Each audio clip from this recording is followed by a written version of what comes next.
Boa tarde. Esse é o terceiro vídeo do estágio no formato de extensão que eu faço pela Universidade Uninter, né? O meu nome é Rossana Alves Jasluc do Rio APA. Eu curso licenciatura em História. Meu RU é 459166. Então é o terceiro vídeo do seminário de mitologia grega. Então é o vídeo 3, né? Esse seria o tema Monte Olimpo, namorada dos deuses. No final, gostaria assim que se vocês pudessem curtir, né, dar um like, indicar, fazer algum comentário, alguma pergunta, alguma dúvida, ou até questionar se eu falei alguma coisa incorreta, né? Eu tenho feito muita pesquisa, tenho lido muito para poder fazer esse trabalho, né? E o assunto, nossa, é muito assunto, é muito interessante, eu estou gostando muito. Então, coloquei só uma ilustração, né, de como imaginavam que é o Monte Olimpo, né? A morada dos deuses. O Monte Olimpo, nas histórias de mitologia grega, é o lar da criação das mais diversas condições míticas. Seria onde habitavam todos os deuses, né? O Monte Olimpo foi onde Zeus e seus aliados construíram uma fortaleza lá no topo, né, como está nessa imagem, para poder lutar contra os titãs. Eu também vou falar sobre isso um pouquinho mais para frente. Então, nesse ambiente ali do Monte Olimpo, foram contadas diversas histórias, né, em relação dos deuses e todos os fatos sobrenaturais que a gente conhece. O Monte Olimpo era caracterizado como uma acrópole situada no topo dessa colina. Então ele tinha enormes palácios, né, como você pode verificar ali, né, as colunas brancas e douradas, os portões eram de ouro, e o complexo continha ainda menores palácios, né, dentro assim de bronze, pequenas construções de pedras e estábulos. A entrada para o Olimpo era por um portão de nuvens, protegido pelas deusas conhecidas como as estações. Outro ambiente importante assim que vale citar é o salão de festas, né, onde aconteciam os grandes banquetes, né, e várias histórias que foram registradas. Então, o Monte Olimpo é um local situado bem no alto do palácio, com uma visão ampla da terra, onde os deuses observavam o que acontecia com os humanos, como seus avanços, retrocessos, grandes destaques materiais, intelectuais, construções, etc. Sendo todos os acontecimentos anotados. Só fazendo um parênteses, eu assisti novamente Jasão e os Argonautas, né? Muito interessante, um filme de 1963, até mais pra frente eu indico ele num outro vídeo.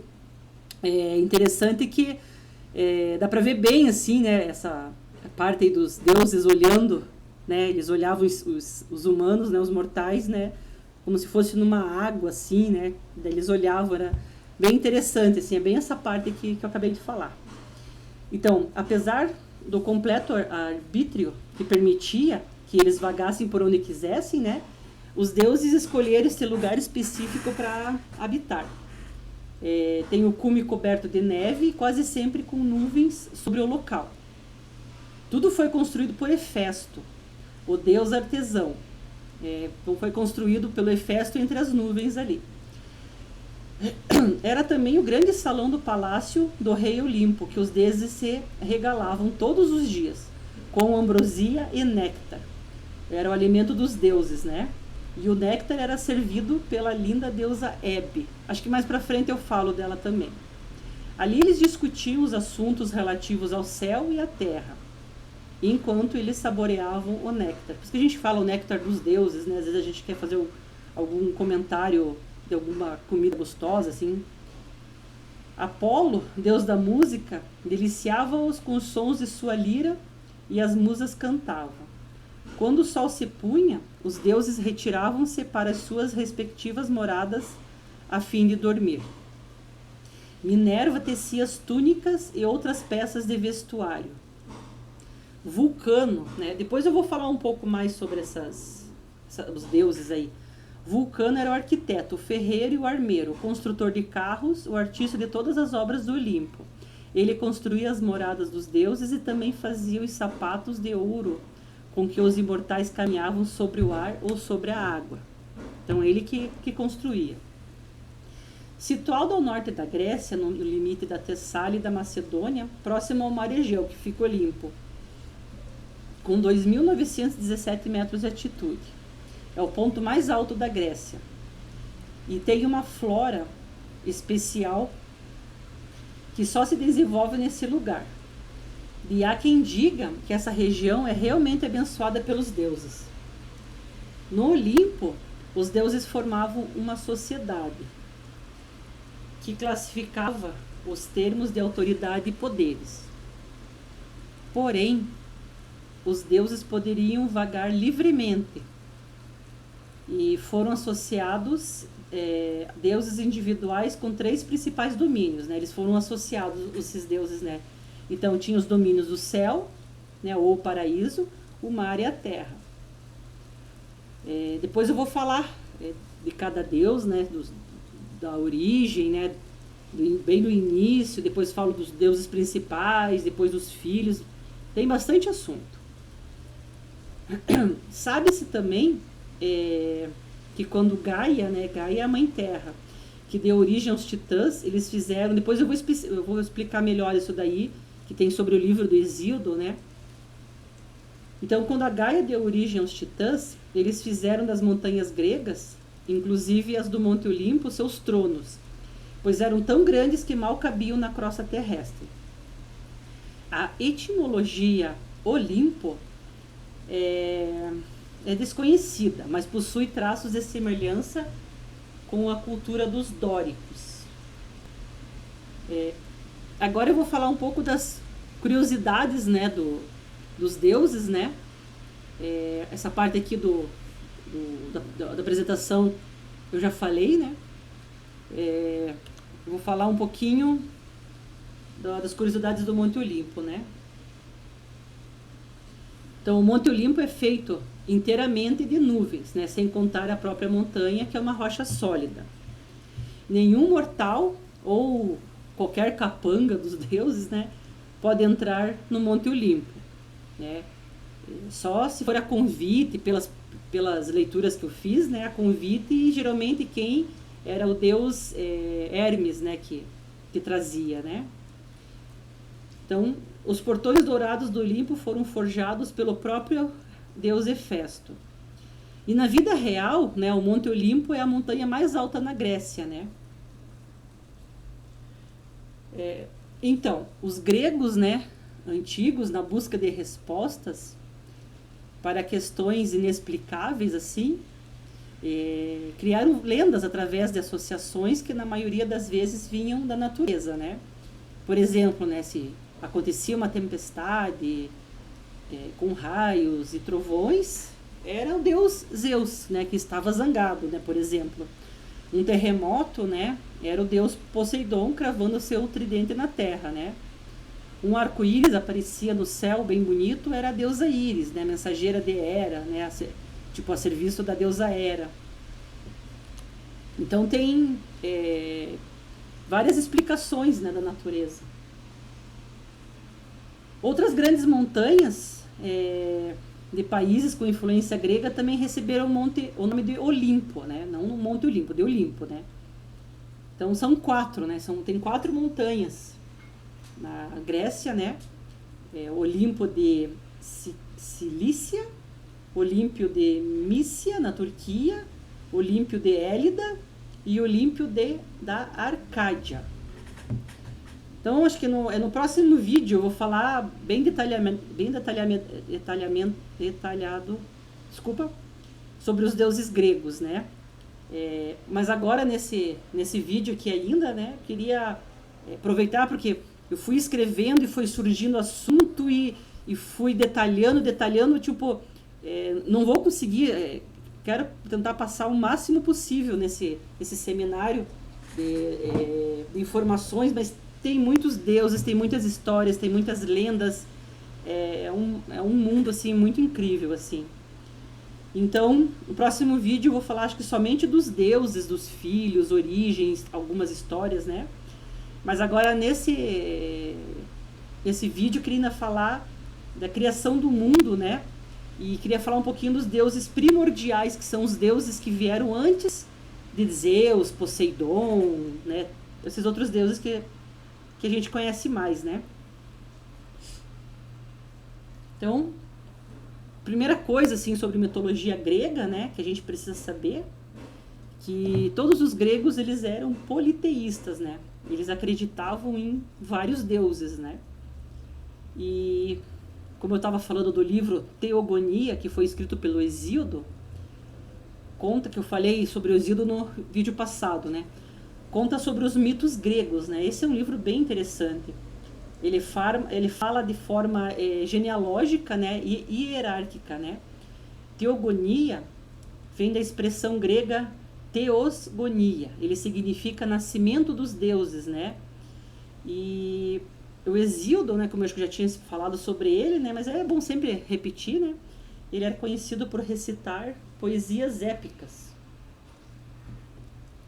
E com tantas fases diferentes, né, nas escritas e leituras dos mitos gregos, a mitologia possui várias versões.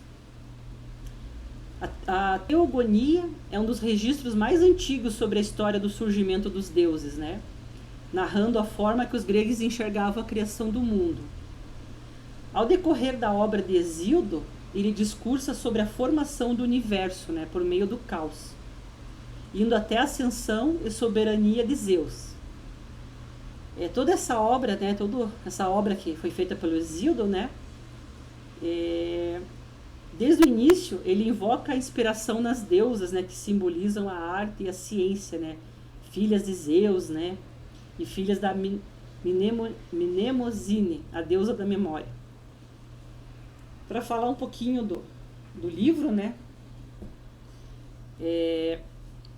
o livro foi dividido em 3 partes, né? A primeira fala sobre cosmogonia, que significa a origem do cosmos. Cosmos é universo, né? Gonia, gênese, né? Então, origem, né? Gênese, origem, né? Que nem está na Bíblia, né? Que é o primeiro livro da Bíblia, que é Gênesis, né? Relatando de forma imaginética a origem do mundo, né? Da natureza, dos seres inanimados, como fundamento da realidade. Então, a Teogonia é um poema que ele tem 1022 versos, hexametros datílicos, assim descrevendo a origem e a genealogia dos deuses, né? Esse termo, hexâmetros datílicos, nossa, que difícil, é uma forma métrica, poética, né, de escrever, né, é um esquema épico, com rítmico, alguma coisa assim que eu pesquisei, porque é bem complicado isso daí, né, tanto grega quanto latina, né, então é um exemplo, é a Ilíada, né, a Odisseia de Homero, né, a Eneida de Virgílio, né, que a Eneida de Virgílio é a mais antiga e importante forma usada, né, épica de escrever. É um jeito de escrever diferente, assim, sabe? Eu até andei lendo esses livros para poder entender mais. É uma forma poética, com rítmico, assim, que eles escreviam naquela época. Então, na mitologia grega, os deuses primordiais são as primeiras divindades que nasceram primeiro, né? Que passaram a existir no momento da criação. Então, como se fosse uma origem do universo, né? Esses deuses primordiais também são chamados de primogênitos, né? Ou protogenoi. São as formas que compõem a estrutura fundamental do universo. Na primeira parte do livro, vou tomar uma água.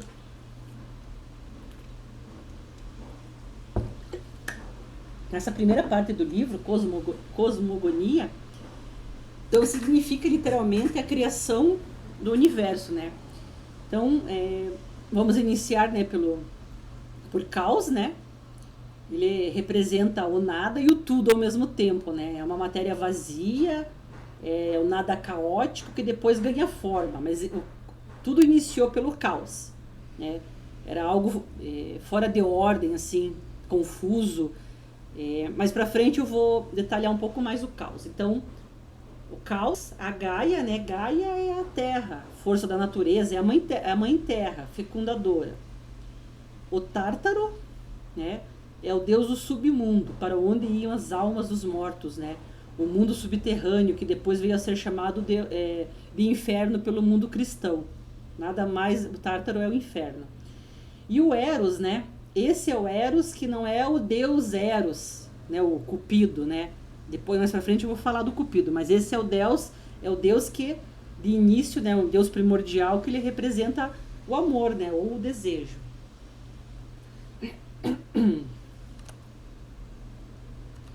Então, como está aqui na tela, né, na apresentação, né, no princípio de todos os mitos houve um tempo em que nada existia no universo além do caos.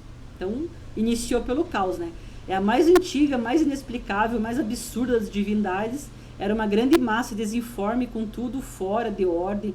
Só havia vapor, água, terra e fogo, tudo misturado. Então, essa parte aqui da teogonia, né, acho que eu já acabei já explicando, né, que é um dos registros mais antigos sobre a história do surgimento dos deuses, né, que é a forma que eles enxergavam a criação do mundo, né. Acho que eu já falei essa parte também, né, que eles que o livro foi dividido em 3 partes, né, que cosmogonia é a primeira parte, que cosmos do universo, gonia, né, que é gênese, origem, né. Então, nessa primeira parte que eu falei também do caos, né? Acabei de falar caos, Gaia e o Tártaro, né? E o Eros, que são os deuses, né? Os deuses primordiais, como eles chamam, né? E... Opa! Então, parou aqui. Vamos continuar aqui, me desculpe. Então, para compreender, né, o caos, né, que é o primeiro deus primordial, ele se originou do nada e outros originaram-se dele. Nas pesquisas que fiz, né, fiz várias pesquisas, várias leituras, né, então o caos era algo negativo, né, porém nele nasceram e foram criadas, surgiram, né, todas as coisas positivas da vida. Contam que caos era uma sombra de uma loucura, desordem, confusão. E ninguém sabe o que é antes do caos. Então, toda a pesquisa que eu fiz, o caos que surgiu por primeiro. Antes ninguém conta, ninguém sabe, não tem nenhum registro, né? Ele pode ser considerado o mais velho de todos os deuses da mitologia grega, né? Ele ocupava todo o espaço existente.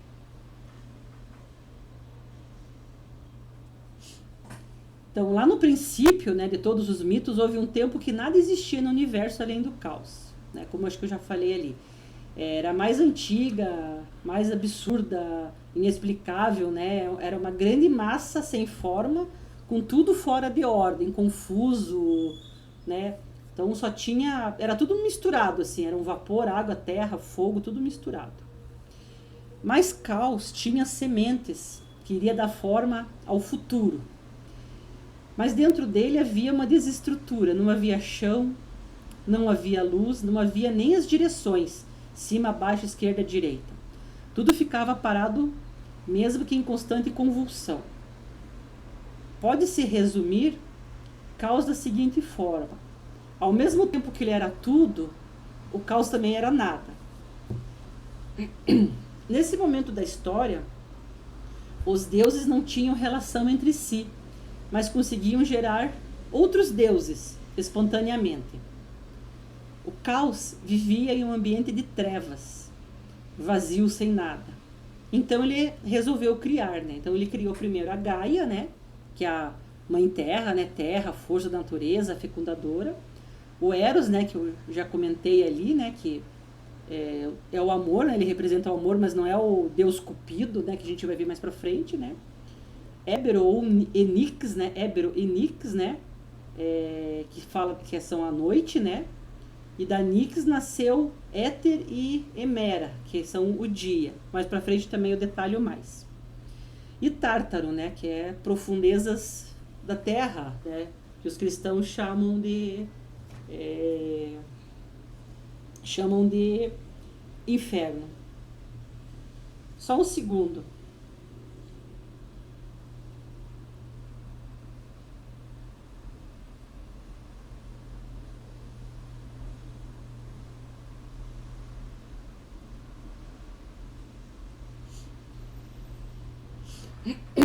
Então vamos começar a falar de Gaia. Após um certo tempo, surgiu algo desse caos. Algo belo, né? Uma deusa, né?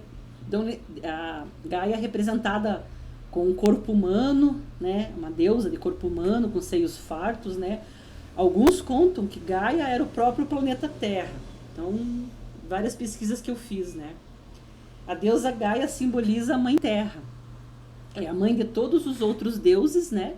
E nasceu logo depois de Caos. Sendo assim, Gaia é uma das primeiras deusas que já existiu e possui a força da natureza.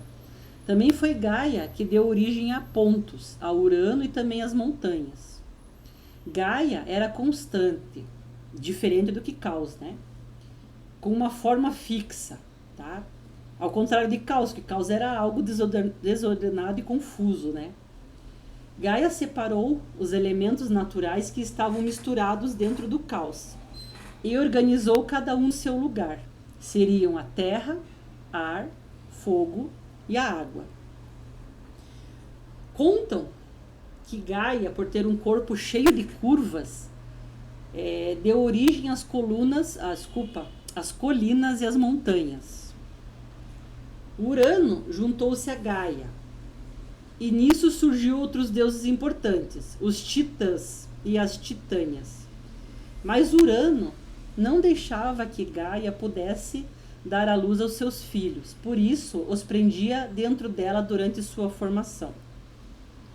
Com dores e muito insatisfeita com essa situação, Gaia desafia seus próprios filhos a derrotarem e destronarem o pai.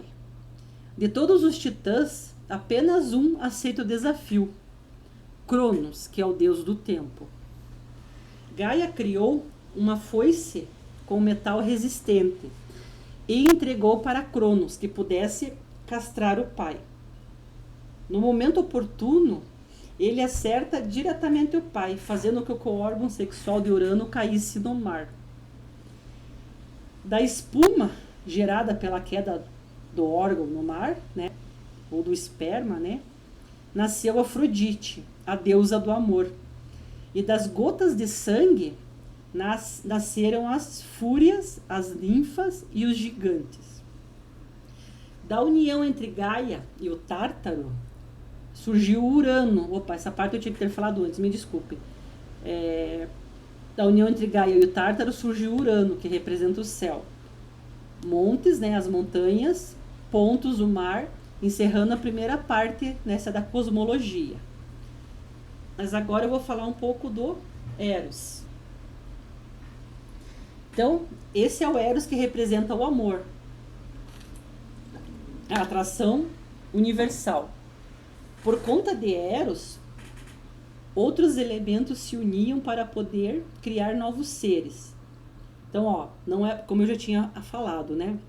Esse Eros não é para confundir, né, com aquele Eros, né, que envolve o amor entre os humanos. Esse Eros apenas ele existia numa escala universal, sendo uma divindade irresistível. Elos manipulava o amor no universo e não foi diferente com Gaia. Sentiu um intenso desejo ao ser tocada pelo companheiro e por isso gerou sozinha 2 filhos, que futuramente seriam seus amantes. O céu estrelado nasceu e os gregos o chamam de Urano. Em seguida, o mar salgado nasceu, sendo chamado de Ponto. Então, essa é mais uma teoria, né? Assim, então, eu pesquisei tem várias teorias, essa é mais uma que tem. Apesar de seu filho ser o Caos, teve papel de coordenar e organizar todos os elementos do universo. Então, apesar do caos, né, de toda aquela confusão, nasceu, né, surgiram coisas positivas e surgiu a vida, né. Agora eu vou falar do Tártaro, né, que é um próximo deus primordial, né, também originado por caos. Então é a representação pelo inferno, pelos cristãos, né, e é nele que se encontravam os lugares mais sombrios e profundos do reino de Hades, né. Então nos próximos vídeos também vou falar sobre esse deus aí. Tártaro é representado como sendo uma prisão subterrânea, onde deuses inferiores são aprisionados, ou seja, é o local mais profundo das entranhas da terra, um lugar de profundeza incalculável, de abismo intenso. O Tártaro seria o local onde os pecadores vão após sua morte. Em resumo, o Tártaro vive enclausurado nas profundezas do mundo inferior, de mesmo nome. O Tártaro também é o local onde o crime encontra o seu castigo. Era para essa parte do mundo inferior que os inimigos do Olimpo eram enviados para serem castigados. Foi lá também que os titãs foram aprisionados, no Tártaro. Assim como Gaia representa a terra, Urano representa o céu, ele foi gerado espontaneamente por Gaia e depois se uniu a ela. Os dois juntos são ancestrais dos titãs e dos deuses olímpicos. Porém, os cultos dirigidos a esses deuses não chegam até a época clássica. Por isso, Urano não aparece entre os temas de cerâmicas antigas gregas. Toda cerâmica grega sempre conta alguma história, né? Sempre tem uma representação desses deuses, né? E a pesquisa que eu fiz diz que Urano não aparece, né? Os prisioneiros do Tártaro foram os Ciclopes, Arges, Estérope, Brontes, todos lançados pelo deus Urano. Caso um buraco fosse feito na superfície da Terra para chegar até o Tártaro, uma bigorna, né, que é um instrumento pesado, levaria dias para chegar ao destino, por ser um lugar horrível, era usado como uma cadeia. Os deuses jogavam seus inimigos diretamente para o Tártaro. O Tártaro é vigiado por enormes gigantes chamados Hecatônquiros, onde cada um possui 50 grandes cabeças e 100 braços fortes. Também tinham vários moradores, além, né, desses aí. Cronos, quando era Deus que governava o mundo, ele prendeu Ciclopes no Tártaro, mas Zeus os libertou para que eles ajudassem na guerra contra os titãs. Um exemplo seria o de Sísifo. Ele foi um ladrão e assassino, condenado a eternamente empurrar uma rocha ladeira acima, apenas para vê-la novamente descer com o próprio peso. Então, é o que a gente imagina assim, né, do purgatório, né, do inferno, né? Então, esse que era o castigo dele. Ele empurrava a rocha e a rocha descia. Então, pensa isso para a eternidade, né? Um exemplo seria... também ali se encontrava Ixion, o primeiro homem a derramar o sangue de um parente, né? Então, ele matou o sogro dele, né? Ele fez com que caísse num fosso cheio de carvões em brasa, para assim evitar o pagamento do dote pela esposa. Ele matou o sogro. Então, o seu castigo, né, foi de passar a vida toda, né, a eternidade toda girando uma roda em chamas, né? Então, esses são uns dois exemplos assim que eu pesquisei. Agora eu vou falar de Nix, a noite, a escuridão, que também surgiu do caos. Então, é a Nix e Érebo. Porém, a gente fala tanto mal do caos, assim, que era uma coisa ruim, né, uma coisa negativa, mas também surgiu, né, seres de luz, né, que compõem o dia, né, é o Éter e a Hemera, e o Nix e Ébro, eles são a noite, né. Então, vou falar um pouquinho da Nix aqui. A deusa Nix, como dito acima, ela representa a noite, filha do caos, o deus mais antigo da mitologia. é considerada a deusa da noite e está relacionada ao sono, à morte, à fertilidade, ao mistério e à justiça. Apesar da representação feminina, também é vista com o rosto coberto pela escuridão. Ela é descrita assim percorrendo o céu, né, com o seu carro que é puxado por 4 cavalos negros, né? Ela é a personificação da noite profunda. Hesíodo também descreve a residência proibida da noite, né? Nuvens pálidas a envolvem na escuridão. Antes dela, Atlas se porta ereto sobre sua cabeça, com seus braços incansáveis, sustenta firmemente o amplo céu, onde a noite e o dia se cruzam por um patamar de bronze, e então se aproximam-se um do outro, né? Até poético, né? Só vou dar um pause aqui só para ver se está gravando. O medo que não está gravando, né? Mas está.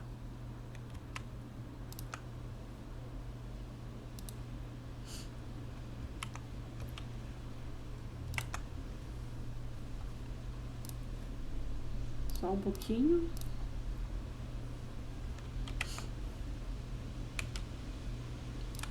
Isso. Só o medo que eu fiquei que eu não estivesse gravando. Deixa eu só ver quanto tempo faz. Tá. Me perdoe, né? Vamos continuar ali. Me perdoe. É só o medo de falar e não estar gravando. Então a Nix, ela é a patrona das feiticeiras e das bruxas. É a deusa dos segredos e dos mistérios noturnos, rainha dos astros da noite. Ébero e Nix, né, deram origem a muitos seres sombrios também, como Tânato, Asqueres, Hypnos, Moros, Caronte, tá? E eu já, mais pra frente, eu também vou detalhar um pouco sobre eles, assim. É muito deus, é muito ser mitológico, é um mundo muito bacana, assim. Eu sempre gostei de mitologia grega e fiquei muito feliz de poder ter essa oportunidade de fazer uma pesquisa mais profunda, né? E quem sabe mais pra frente eu faça uma pós sobre isso, se Deus quiser. Nix gerou também sozinha, né? Então, assim, eu vou falar agora dos filhos da Nix, né? Então, ela gerou sozinha ou com união com outras divindades, né? Então, por exemplo, tem Nêmesis, né? É a personificação do destino e da vingança divina. Nêmesis, apesar de ter nascido de uma família da maioria... Nêmesis, apesar de ter nascido de uma família, que a maioria são deuses das trevas, Nêmesis vivia no Monte Olimpo e representava a justiça divina. Então, é a deusa da ética e da vingança. Nêmesis era tão bela como Afrodite, geralmente representada de uma forma alada, né, que é com asas, né? Certa vez, Zeus sentiu uma certa paixão perante a beleza de Nêmesis e resolveu possuí-la de todas as formas. Nêmesis procurou evitar a união com Deus e ela se transformou numa gansa. Mas Zeus, né, mais pra frente eu vou falar dele também, ele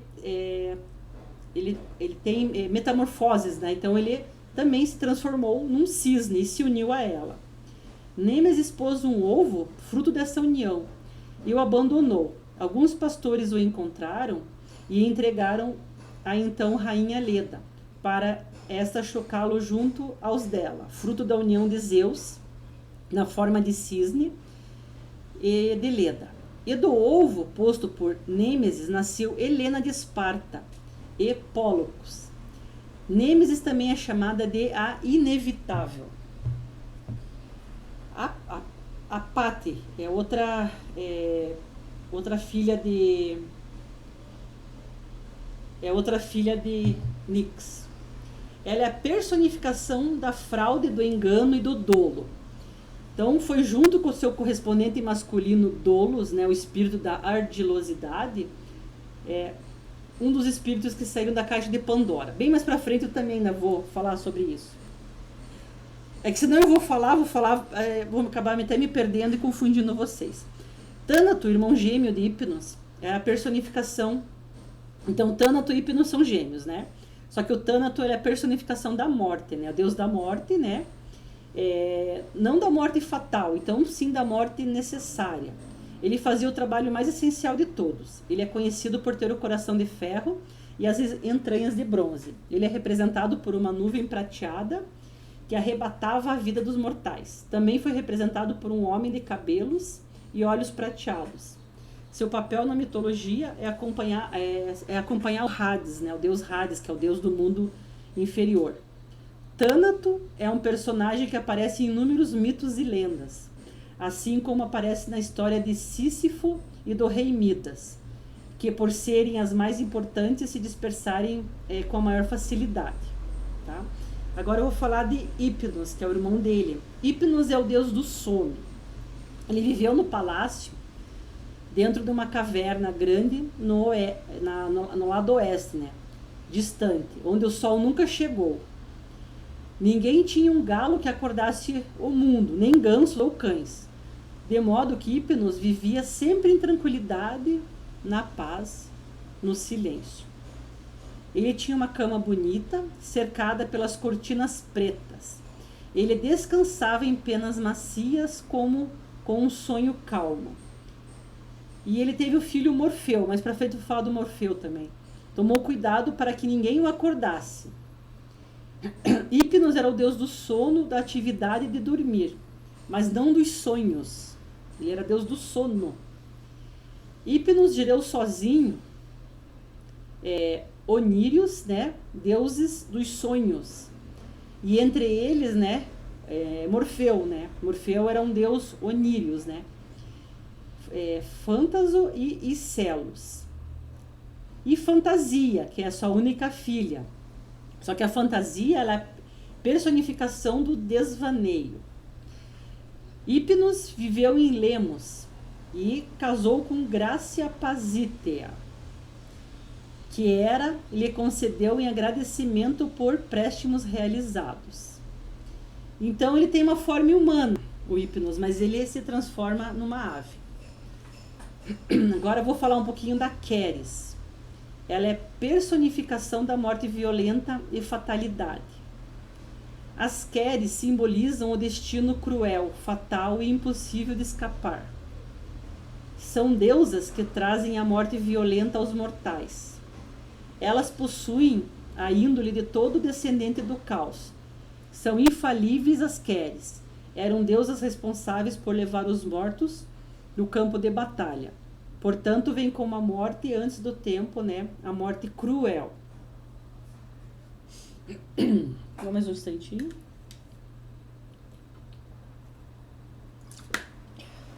Só um minuto que eu já continuo.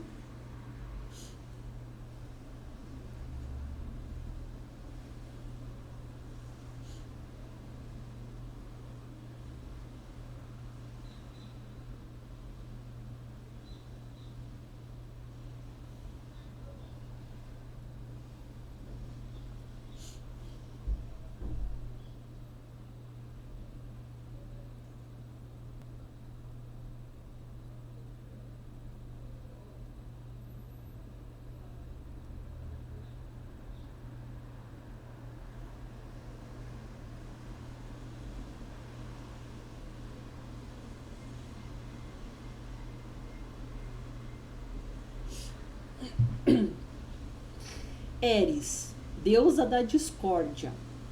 Eris é conhecida como a deusa da discórdia. Em tudo que toca ou participa. Inevitavelmente, ela gera antagonismo, confronto, disputa, ódio, violência e destruição. Sua simples presença vai sempre prejudicar alguém. Suas palavras trazem brigas, desavenças, discussões. Eris deu à luz ao doloso Ponos, que é o deus do desânimo e da fadiga, aos Macas, que são as batalhas, Limos, que é a fome, e Orcus, que é o juramento, Alete, que é o esquecimento, as chorosas, Algeia, que é a tristeza, Isminas, discussões e disputas, Afonos, dor e matança, as Androctásias, que são as devastações e massacres, a Neikia, que é o ódio, as pseudólogos, palavras mentirosas, Anfilógias, que é ambiguidade, dúvidas e traições. Disnomia, que é o desrespeito. Até, que é insensatez. Todos eles companheiros inseparáveis, chamados pelos gregos, né, de daimones, que são as desgraças, né? Os romanos chamavam de daimones, que são as desgraças. Continuando, né? Orinos, né, que são a personificação dos sonhos. Então eles são enviados individualmente pelos deuses, em geral sob a forma de pessoas conhecidas. Suas mensagens podem ser proféticas e tanto verdadeiras quanto falsas ou enganadoras. Os sonhos vivem em um local situado ao extremo leste, às margens do oceano, perto do lugar onde ficam as almas dos mortos. Para chegar à cabeceira dos mortais adormecidos, eles atravessam 2 portões. Através de uma passagem, os sonhos se cumprem, e através de outros, os sonhos enganadores. As promessas que não se cumprem. Então, uns que cumprem e outros que não cumprem. Devido à localização e ao trajeto, são muitas vezes associados ao Hades, ou à própria Terra, né, que é a Gaia. Momos. Momos é a personificação da ironia e do sarcasmo, das burlas, né? Ele é uma divindade dos escritores e dos poetas. É sempre representado como uma máscara que levanta para exibir seu rosto, né? E com um boneco nas mãos, simbolizando a loucura. É constantemente representado no cortejo de Baco, né? Baco é o deus grego, que é o Dionísio, né?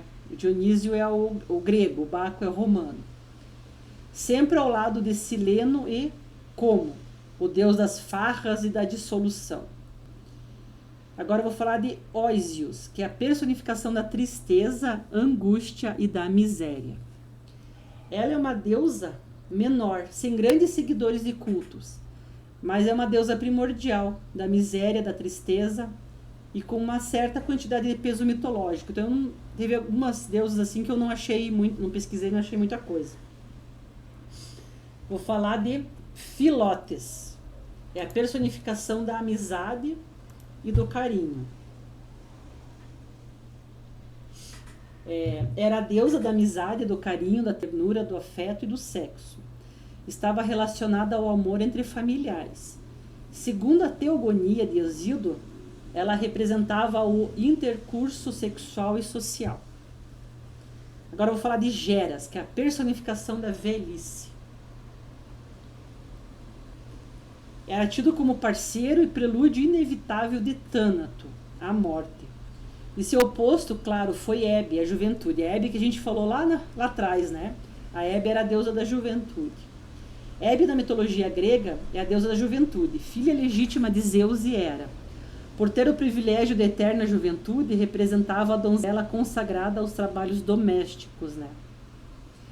Agora eu vou falar das Hespérides, deusas primaveris, representam a fertilidade da natureza. São deusas primitivas primaveris, que representam o espírito fertilizador da natureza. Donas do jardim das Hespérides, situado no extremo ocidental do mundo. 3 deusas Hespérides que personificam a luz da tarde e o ciclo do entardecer. As deusas passeiam pelos céus, encarregando-se de iluminar todo o mundo com a luz da tarde. Dessa forma, fazem parte do ciclo do dia. Hemera, né, ela traz o dia, as Hespérides trazem ao entardecer e Nix fecha o ciclo com a noite. Então, as 3 deusas Hespérides são Egle, a radiante deusa da luz avermelhada da tarde, Eritia, a esplendorosa deusa do esplendor da tarde, e Héspera, a crepuscular, deusa do crepúsculo vespertino. Elas possuíam atributos semelhantes ao das horas, que presidiam as estações do ano, e também das graças. Junto de Hemera, o dia, compunham o séquito de Hélio, o Sol, e Eos, a aurora, e de Selene, a lua. Iluminavam o palco e mostravam a dança das horas de quem se tornavam companheiras. O Jardim das Hespérides era considerado o mais belo de toda a antiguidade da Grécia. Quando Hera se casou com Zeus, recebeu de Gaia, como presente de núpcias, algumas maçãs de ouro. Hera achou tão belas que as fez plantar no seu jardim. Esse jardim era conhecido como Jardim dos Imortais. Continha um pomar que abrigava árvores mágicas, de onde nasciam os pomos de ouro, considerados fontes da juventude eterna. Para chegar até o jardim, havia muitos obstáculos, tais como a Gruta das Greias e a Gruta das Górgonas. O próprio jardim era povoado de monstros que protegiam, tais como o terrível dragão filho de Forces e Seto, e também Ladão, o dragão de 100 cabeças, filho de Tifão e Equidna.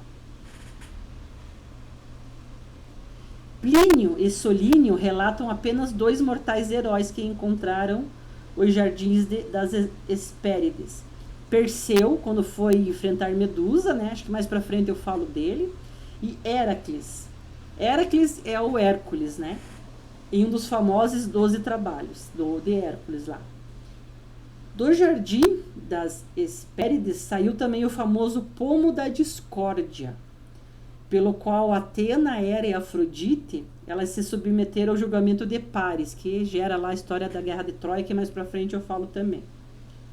O mito do Jardim das Hespérides tem suas descrições literárias mais precisas na Teogonia de Hesíodo, que se refere aos formosos áureos pomos, e nas odes corais Eurípides, que menciona as nascentes de Ambrósia, daquela terra divina, geradora de vida, e a serpente fulvo dorso, guardiã dos pomos de ouro. São todos versos, palavras, né, do livro da obra, né, do Hesíodo, né? Agora só mais um instantinho para ver se morro de medo de não estar gravando, né? Daí eu acabo me perdendo aqui, mas já vamos lá. Voltou aqui. É só o medo de não gravar. Isso. Agora eu vou falar de Morfeu, que é o deus dos sonhos. Então ele era filho, né, do Hipnos, né? Então o Morfeu é deus dos sonhos. E ele era filho de Hipnos, que era o deus do sono. Assim como seu pai, ele dispunha de grandes asas que o faziam vagar silenciosamente pelos mais distantes lugares do planeta Terra. Ao se aproveitar do repouso dos homens, Morfeu é descrito como um ser alado e metamorfo, né? Ou seja, dotado de capacidade de assumir várias formas, né, diferentes. Morfeu assumia formas humanas e ocupava os sonhos de quem ele quisesse. Por causa do seu talento, Morfeu foi utilizado pelos outros deuses gregos como mensageiros, porque ele conseguia se comunicar através de mensagens divinas para os mortais através dos sonos, né? Então, durante o sono do mortal, ele conseguia levar a mensagem para o mortal. Então, ele não incomodava muito, né? Ele passava a informação sem incomodar o sono do mortal. Então, o Morfeu, ele dormia numa caverna com pouca luz, rodeado de flores, né? Flores de dormideira, planta com efeitos narcóticos e sedativos que induziam os sonhos. Durante as noites, ele saía com seus irmãos do palácio de Hipnos, localizado no submundo. E apenas os deuses do Olimpo eram capazes de visitar Morfeu no mundo dos sonhos. Após cruzar um portão guardado por 2 criaturas mágicas, né, que esses monstros eram capazes de se materializar, né? Então, essas criaturas que ficavam no portão, eles se transformavam, né, nos principais medos dos visitantes, que já não era para eles passarem, né? Então, por causa dessa responsabilidade de induzir os sonhos dos mortais, Morfeu, ele era um deus mais ocupado em todo o panteão ali. Ele utilizava suas grandes asas, né, para viajar, né, mas nem sempre agradava os deuses. Então, de tudo isso, né, os gregos acreditavam que uma noite bem dormida, uma noite bem dormida a gente tem vários efeitos positivos, né? Seria explicado pela presença do Morfeu nos seus sonhos, né? Então foi justamente por meio da expressão cair nos braços de Morfeu, que um dos mais potentes analgésicos existentes, né, a morfina, ganhou esse nome. No fim das contas, mesmo que a mitologia não tenha embasamento científico, a gente sabe, né, que uma boa noite de descanso é simplesmente divino, né? Agora eu vou falar de Lissa. Ela é a personificação da ira e da loucura. Então ela é personificação da ira, da raiva, da fúria desenfreada, da loucura. Muitas vezes essa divindade é associada a um espírito que tomava consciência de homens e animais. Era uma figura da tragédia ateniense, né? Em Ésquilo, né? Ésquilo, ele foi um dramaturgo também da Grécia Antiga. Ele é conhecido como o pai da tragédia, né? É o mais antigo dos 3 trágicos gregos, de cujas peças ainda existem. Acho que mais para frente eu falo também um pouquinho mais dele. Ele aparece como agente de Dionísio, enviada para enlouquecer as Mênades e Eurípides. A descreve como serpentes na cabeça e olhos cintilantes. Em sua obra, Heracles relata uma vingativa Hera ordenou a Lissa através de sua mensageira Íris, que enlouquece ao herói, do qual era grande inimiga. Só um segundo.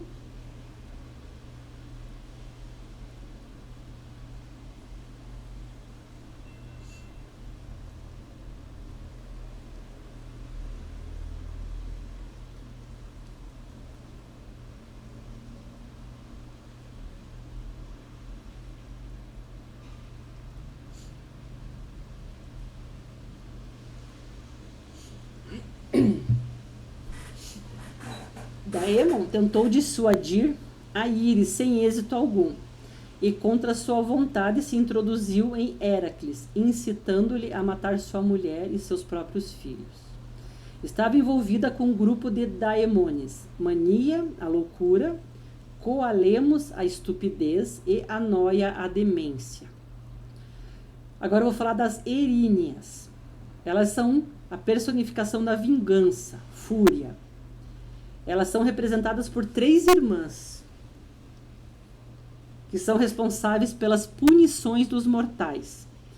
Então, as 3 irmãs, eu vou falar uma de cada vez. A primeira é a Hécate, que é a deusa das bruxas e dos caminhos. Em grego significa aquela que age como lhe agrada, ou aquela que lhe fere à vontade. Então, ela é provedora de bens e favores, concessora de prosperidade e abundância, dispensadora do dom da eloquência, orientadora da vitória nas batalhas e nos jogos, protetora da pesca, do plantio e da colheita. Dizem que a benevolência de Hécate alcançava tudo que as pessoas pediam. Então, ela era uma deusa boa. Então, tudo que as pessoas rezavam, pediam para ela, ela concedia. Mas com o domínio do patriarcado na sociedade, ela passou a ser reconhecida de maneira negativa. Ou seja, ela foi reconhecida como feiticeira, como bruxa, com magia, encantamentos, necromancia. Então ela tinha um profundo conhecimento das ervas e das plantas venenosas. Daí vem o nome, Senhora das Encruzilhadas, né, que é o local tradicionalmente consagrado a encantos e feitiçaria, associados à noite, né? Agora eu vou falar do Caronte. Caronte, ele era o barqueiro de Hades, que levava as almas do submundo. Isso a gente sempre vê nos filmes, né? Ele foi responsável pelo transporte das almas mortas para o submundo, usando um barco sobre os rios Estinge e Aqueronte. era responsável por separar os homens do mundo dos vivos e dos mortos. Porém, ele não fazia isso totalmente de graça. Sua taxa para carregar os mortos através dos rios para o submundo era uma única moeda. Então, essa moeda ela era óbulos ou danak. Eu pesquisei muito, achei bastante, era danak a palavra. Então, ela era para ser colocada na boca do morto antes do enterro. Aqueles que não tinham condições de pagar a quantia, ou aqueles cujos corpos não haviam sido enterrados, tinham de vagar pelas margens por 100 anos. Então, daí eles não iam com o barqueiro. E, além disso, né, tem muitos mitos, assim, né, como Odisseu, Dionísio, Teseu, né, que viajaram pelo submundo e retornaram para o mundo dos vivos, né, e retornaram na balsa do Caronte. No mito grego, Zeus o expulsou para roubar a caixa de Pandora e o condenou a entregar almas recém-mortas através do rio Estinge para o submundo, normalmente exigindo moedas em pagamento pelos seus serviços. Agora vou falar das Moiras, deusas do destino. Eram 3 irmãs que determinavam o destino, tanto dos deuses quanto dos seres humanos. Eram 3 mulheres, lúgubres, responsáveis por fabricar, tecer e cortar tudo aquilo da vida dos indivíduos. Laquese, né, em grego significa fio. Atropo significa inflexível. E cloto, que significa o fio. Interessante isso. E Moira, em grego, significa espalhador, parte ou porção. Agora eu vou falar de Moros, deus da sorte e do destino. Conta-se que Moros era cego.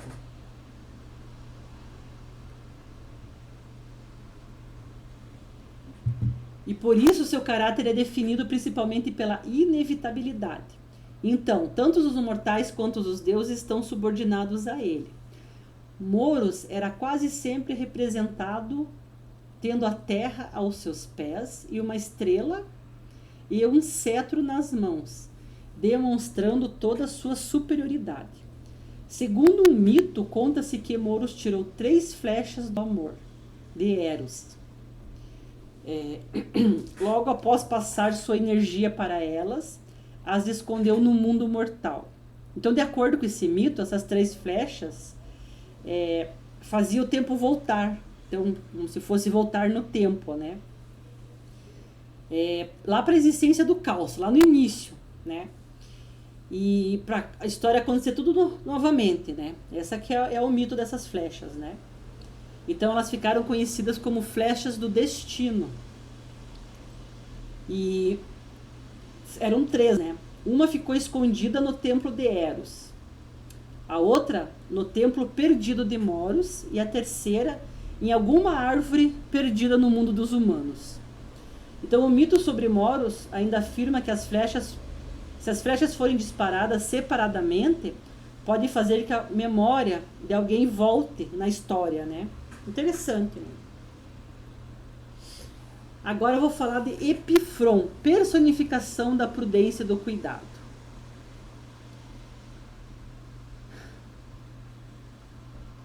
Então, da Epifron, é só isso que eu achei. Então agora, esses eram todos os filhos de Nix, né? Então agora eu vou voltar para falar de Nix, né? Ela era a deusa da noite, né? Ela era bonita, ou podia ser bonita ou assustadora. Costumava ser representada vestida com um véu negro que a deixava invisível e acompanhada pela escuridão, desenhada para obscurecer a luz do éter, o azul brilhante dos céus.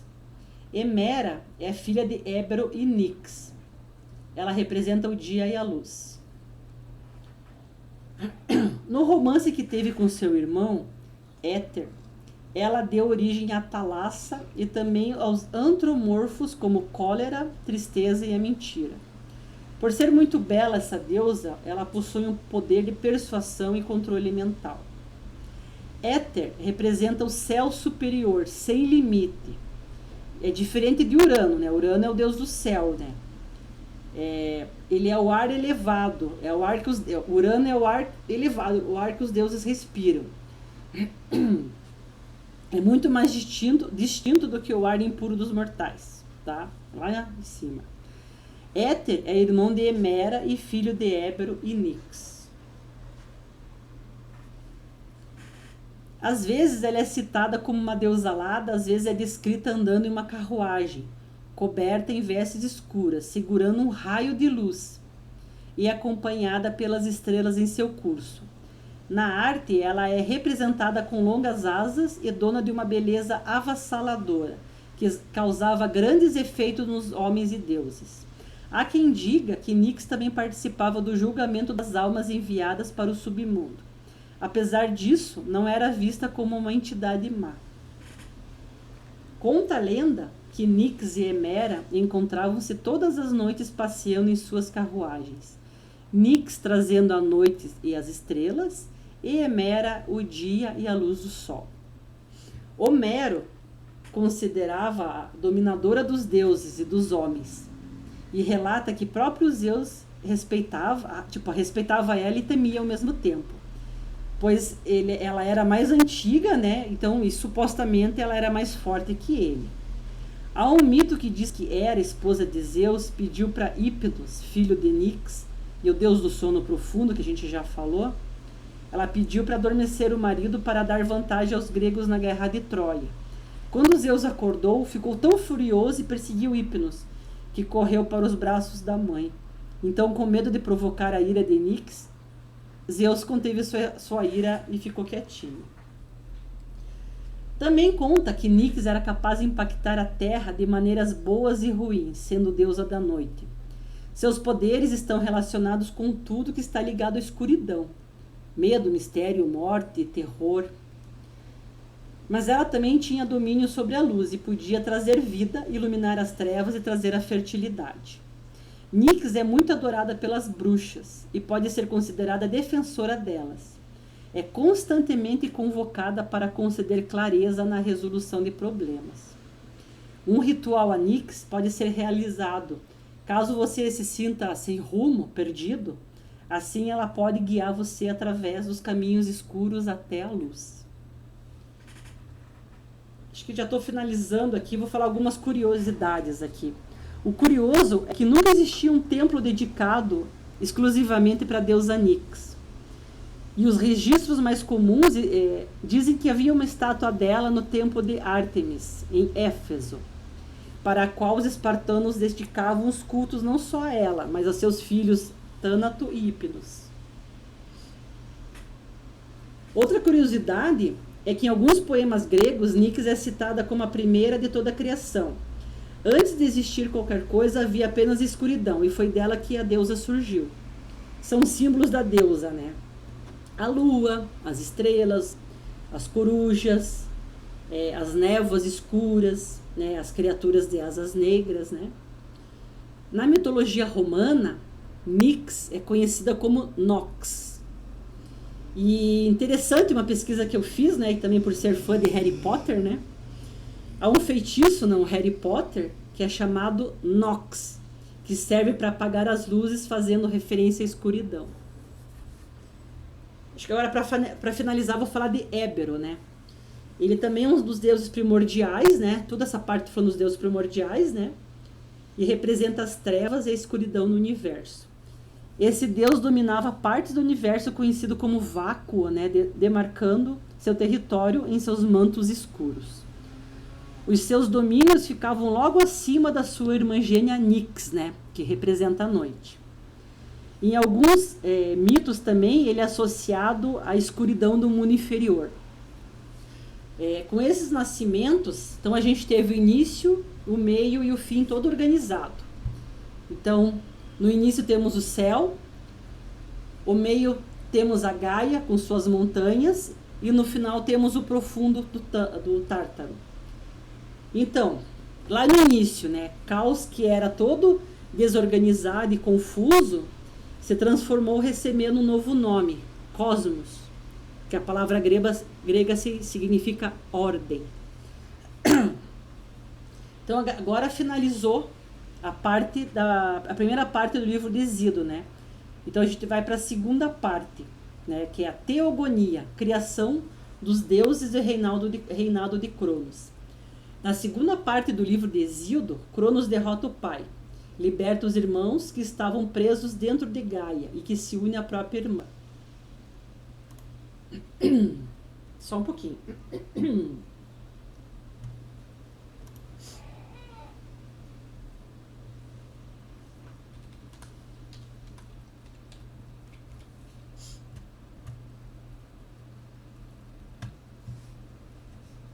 Só um instantinho. Reia, a deusa da maternidade, para ter os seus filhos, né? Opa, me perdoe aqui. Então aqui, Cronos derrota o pai, liberta os irmãos que estavam presos dentro de Gaia e se une à própria irmã Reia, que era a deusa da maternidade, para poder ter os filhos. Porém, Gaia não ficou satisfeita com a atitude do filho, que destronou o pai apenas por interesse em dominar o mundo. Gaia então profetiza que Cronos também seria destronado por um dos seus filhos, como fez com Urano. Quando Reia começa a engravidar, Cronos passa a engolir seus filhos, na tentativa que a profecia não se cumprisse, né? Ele engoliu Héstia, Deméter, Hera, Hades e Poseidon, que passaram a crescer dentro do pai. Porém, Reia ficou incomodada e triste por não acompanhar o crescimento dos seus filhos, e pede auxílio dos seus pais, Gaia e Urano, para que seu sexto filho pudesse ser salvo. Gaia ajudou Reia, levou ela para a ilha de Creta e deu à luz ao seu sexto filho, com Cronos, que é Zeus.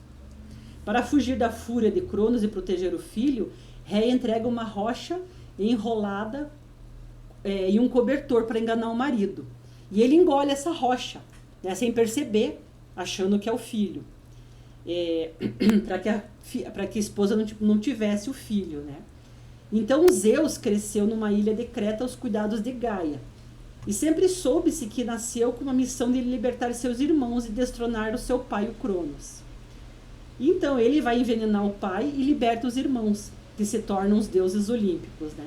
Então essa segunda parte tratou da soberania de Urano, que se uniu à mãe Gaia e geraram os titãs. Oceano, Céus, Crio, Hiperion, Jápito e Cronos. E as titânides, Teia, Reia, Mnemosina, Febes e Tétis. Os cíclopes e os hecatonquiros. Há outras relações dos quais os deuses e semideuses vão surgindo, mas vamos nos concentrar nesse fim para falar disso daí, senão a gente vai devagar muito, né? Então essa parte do livro, então, é teogonia, Theos deuses. Então, um dos filhos de Urano, Cronos, o deus do tempo, castrou o pai e assumiu o poder.